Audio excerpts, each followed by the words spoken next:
नमस्कार दोस्तों, आप सभी लोगों को नववर्ष की हार्दिक हार्दिक शुभकामनाएं। ये पार्ट 2 है।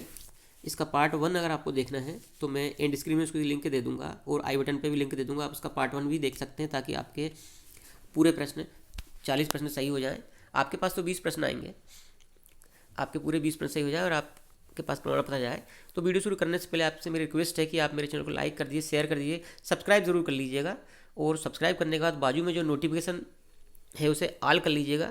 तो नोटिफिकेशन घंटी की बटन दबाकर नोटिफिकेशन ऑल कर लीजिएगा। तो घंटी की बटन दबाकर नोटिफिकेशन ऑल करने से ये फ़ायदा होता है कि हम जब भी नया कोई वीडियो बनाते हैं तो उसकी नोटिफिकेशन आपके पास पहुंच जाती है और आपको यूट्यूब पे उसे ढूंढना नहीं पड़ता है। चलिए शुरू करते हैं। भाषा के कारण क्षति उठाने वाले बच्चों में कौन शामिल नहीं है? तो ये दूसरे नंबर का दिया है, अंग्रेजी माध्यम में पढ़ने वाले बच्चे जिनके घर में अंग्रेजी भाषा का माहौल है। कोर्स में बार्ली पेंटर की कहानी देने का उद्देश्य क्या है? तो क्या उद्देश्य है? आवश्यकता अनुसार एक से अधिक भाषाओं के उपयोग के बारे में बताना। अगला, प्रत्येक राज्य और राज्य के भीतर प्रत्येक स्थानीय प्राधिकारी भाषा संबंधी अल्पसंख्यक वर्गों के बालकों की शिक्षा के प्राथमिक स्तर पर मातृभाषा में शिक्षा की पर्याप्त सुविधाओं की व्यवस्था करने का प्रयास करेगा। ये कथन कौन से दस्तावेज में कहा गया है? तो ये कथन कहा गया है भारत के संविधान में। अगला, बहुभाषी शिक्षण के संदर्भ में निम्न में से गलत वाक्य चुने। गलत वाक्य कौन सा है बहुभाषी शिक्षण के संदर्भ में? यह अलग अलग भाषाओं की कक्षाओं में जगह देने से बच्चों के सीखने पर नकारात्मक प्रभाव पड़ता है। ये बात गलत है। अगला, बहुभाषिकता का अर्थ क्या है? बहुभाषिकता का अर्थ है मतलब कि किसी व्यक्ति का दो या दो से अधिक भाषाओं का प्रयोग करना। राष्ट्रीय शिक्षा नीति 2020 में बहुभाषी शिक्षण के संदर्भ में उल्लेख किया गया है। क्या उल्लेख किया गया है? कि जहाँ तक संभव हो कक्षा 5वीं तक शिक्षण का माध्यम बच्चों की समझ की भाषा हो।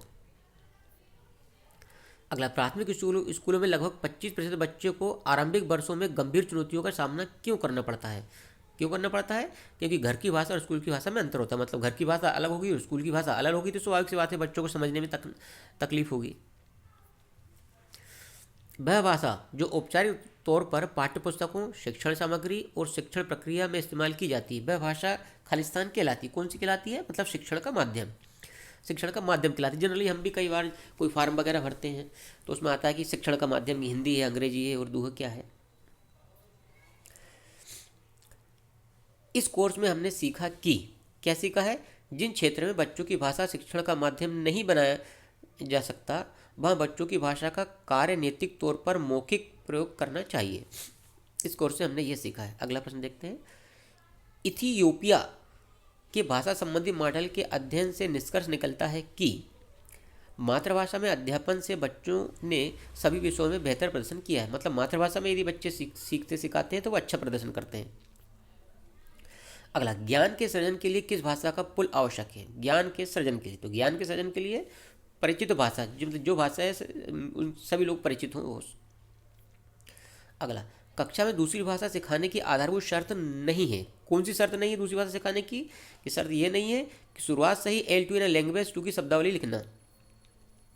बहुभाषी शिक्षण के लाभ में शामिल नहीं है। तो बहुभाषी शिक्षण के लाभ में शामिल क्या नहीं है?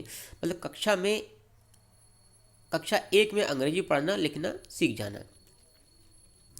बुनियादी साक्षरता और संख्या ज्ञान मतलब कि FLN मिशन की सफलता के लिए आवश्यक है। क्या आवश्यक है? चौथे नंबर पर दिया है परिचित भाषा का प्रयोग करना। दोस्तों मेरे पास जो प्रश्नों के क्रम है वो और आपके पास जो क्रम है वो आगे पीछे हो सकते हैं और मेरे पास जो उत्तर है उसके और वो आपके उत्तर से आगे पीछे हो सकते हैं। आपने चैनल को लाइक नहीं किया, जल्दी से लाइक शेयर सब्सक्राइब कमेंट कर दीजिए। निम्न से कौन सा बच्चा सबसे अधिक मुश्किलों का सामना करेगा? कौन सा बच्चा सबसे अधिक कठिनाई का मुश्किलों का सामना करेगा? मतलब कि रमेश, जिसके घर और समुदाय में सब भोजपुरी बोलते हैं और कक्षा में अंग्रेजी भाषा का प्रयोग होता है। मतलब स्वाभाविक सी बात है, अगर घर में भोजपुरी बोल रहे हैं और उसके समुदाय में भोजपुरी बोल रहे हैं और स्कूल में जा रहे हैं वहाँ अंग्रेजी बोल रहे थे तो लैंग्वेज की प्रॉब्लम उसे आएगी।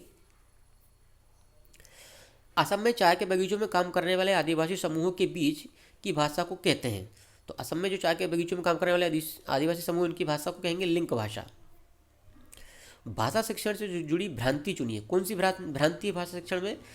कि जितनी छोटी उम्र में बच्चों को अपरिचित भाषा में पाठ्यपुस्तकें पढ़ने के लिए देंगे बच्चे वह भाषा उतनी जल्दी सीखेंगे। ये भ्रांति है। अगला, भारत की जनगणना 2011 के अनुसार भारत में कुल कितनी भाषाएं बोली जाती हैं?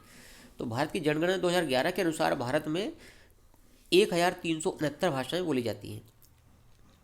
बहुभाषी शिक्षण पद्धति की विशेषता नहीं है। कौन सी विशेषता है जो बहुभाषी शिक्षण पद्धति में नहीं आती? तो वही कौन सी नहीं आती? पहला वाला, कक्षा में किसी एक भाषा का प्रभुत्व होना है। स्वाभाविक सी बात है, कक्षा में अगर केवल एक ही भाषा बोली जाएगी तो बहुभाषी शिक्षण होगा ही नहीं वो।